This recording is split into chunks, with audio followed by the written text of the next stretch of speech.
Sino ang pinakamapanganib na palatandaan ng zodiac? Ang ating mga zodiac sign at horoscope ay maaaring magsabi sa atin ng maraming bagay tungkol sa ating sarili. Mula sa kung paano tayo pagdating sa mga relasyon, sa kung paano natin i-handle ang mga stress, at kung paano natin haharapin ang ating mga damdamin. Naisip mo na ba kung ano ang pinakamapanganib na palatandaan ng zodiac? Kung first time mo sa channel ko, huwag kalimutan na mag-subscribe at i-click ang notification bell para maging updated palagi. Simulan na natin. Pang-12, Aquarius. Kung ikaw ay Aquarius, huwag kang mag-alala. Magugustuhan mo ang sasabihin ko. Ikaw sa lahat ang hindi pinakamapanganib na zodiac sign sa lahat ng zodiac signs. Dahil marahil, ikaw ay napaka-independent na tao, masayahin sa paligid, at may pag-ibig sa pagtulong sa ibang tao. Pang-11, Leo. Ang malakas, malikhain, madamdamin at madalas may matigas ang ulo na pag-uugali na sign ay ang susunod na hindi pinakamapanganib sa listahan, at ito ang Leo. Bilang mga Leo, gustong-gusto nila ang mga mahal at maluluhong mga bagay. Bilang nabibilang sila sa fire sign, ayaw na ayaw nila na sila ay binabaliwala at hindi tinuturing na tulad ng isang reyna o hari. Pang-10, Libra. Ang mga Libra ay mas kilala bilang kaakit-akit at kagilaw-gilaw ng mga tao. Ngunit sila din ay kilala bilang mga taong madalas mag-isip ng paiba-iba na walang kasiguraduhan, walang kabuluhan at kung minsan naman ay delusyonal. Pang-9, Virgo. Ang mga Virgo ay kilala na magaling maglihim kaysa sa karamihan ng ibang mga zodiac signs. Kaya may mataas na tsansa na sila ay gumagawa ng maliit na krimen. Bilang nakakatawa at praktikal na mga individual, sila ay hindi gaanong kadali ang lapitan ng mapanganib na sakit. Ang Virgo ay kilala rin ng mga masyadong maigpit, kritikal at minsan ay palautos o preachy. Ngunit sa kabilang banda, sila din ay napaka-hardworking, maparaan at dedikado sa mga bagay na gusto nila.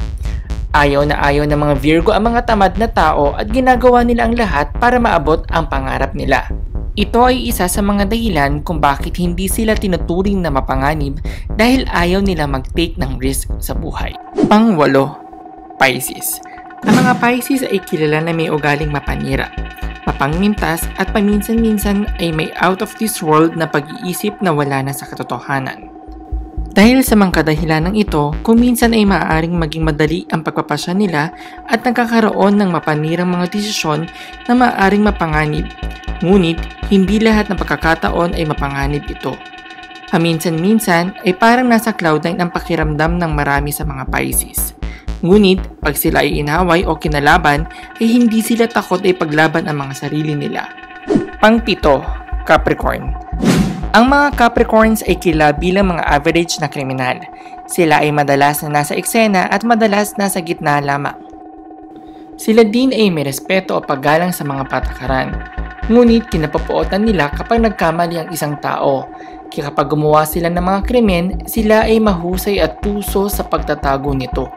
Sila din ay kilala bilang sa mga hindi mapagpatawad at puno ng mga negative vibes na nagdudulot ng mga problema sa mga hinaharap. Pang-6, Scorpio. Ang pang-6 sa hindi mapanganib na zodiac signs ay ang Scorpio.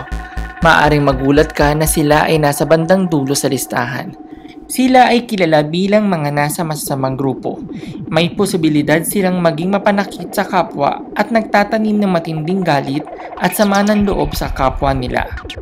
Kung sila ay natitriggered, isang madilim at masamang bahagi ng personalidad nila ang maaaring lumabas sa kanila. Sa kabilang banda, kilala ang mga Scorpio bilang madamdamin, loyal at protective lalo na sa kanilang minamahal. Nasurpresa ka ba na hindi Scorpio ang pinakamapanganib na zodiac sign sa lahat? Pang-5, Aries. Kilala ang mga Aries na may matitigas ang ulo at hindi marunong sumunod o makinig. Ngunit sila din ay ang mga natural na leader. Dahil sila ay sobrang sigla at napaka-straight to the point kung sila ay magsalita. Maaari silang maging unstoppable sa kanilang mga aksyon. Sila ay madalas kumikilos ng walang pakundangan o walang ingat, pabigla-bigla at kilala din mapagmataas at mayabang na maaaring magdulot sa kanila ng problema sa huli. Gusto ng mga Aries na laging maging leader at sa taas ng mga ego nila, ito ang magiging dahilan ng problema sa hinaharap. Inilalabas ng mga Aries ang kanilang sama ng loob sa pamamagitan ng pisikal at verbal na aktibidad gaya ng boxing at contact sports. Kaya dahil dito ay nasa mapanganib na zodiac sign ito. Pang-apat, Taurus.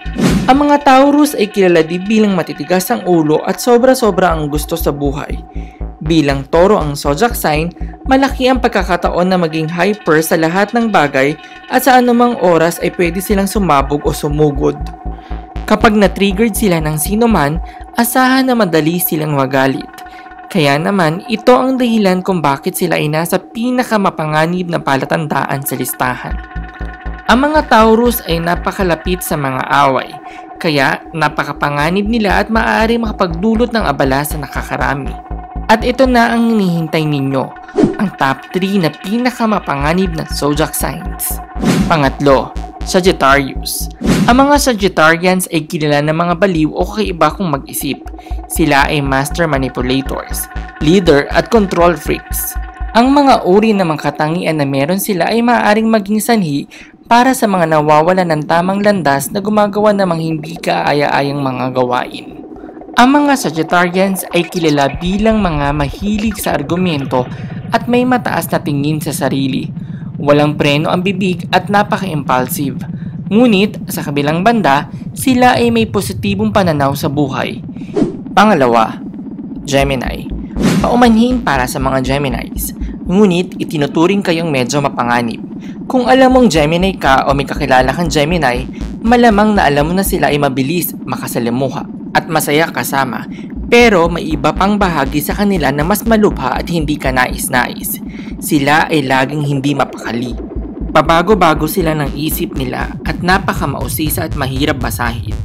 Ang mga ito ay masyadong up at down, mainit o malamig at bilang resulta ay maaaring maging malubhang mapanganib. At ang pinakamapanganib na zodiac sign ay ang Cancer. Ang mga Cancer ay kilala na isa sa mga emosyonal na palatandaan sa lahat ng zodiac signs. Sila ay naninibugho at madamdamin at may sobrang emosyonal na mood swings at napakahirap hulaan. Paminsan-minsan ay may ugali silang ilayo ang sarili sa iba. Napakalabis ang pagkasensitibo. Kumikilos ng pabigla-bigla at kung minsan ay gumagawa ng lubhang mapanganib na mga bagay. Sila ay may posibilidad na maging manipulative at agresibo. Nasurpresa ka ba sa mga nasabi namin? Sabihin nyo sa amin at i-comment nyo sa comment section sa ibaba. Kung nag-enjoy kayo sa panonood, huwag kalimutan na i-like ang video ito at pindutin ang share button para malaman din ng mga kaibigan nyo mga kapakbet.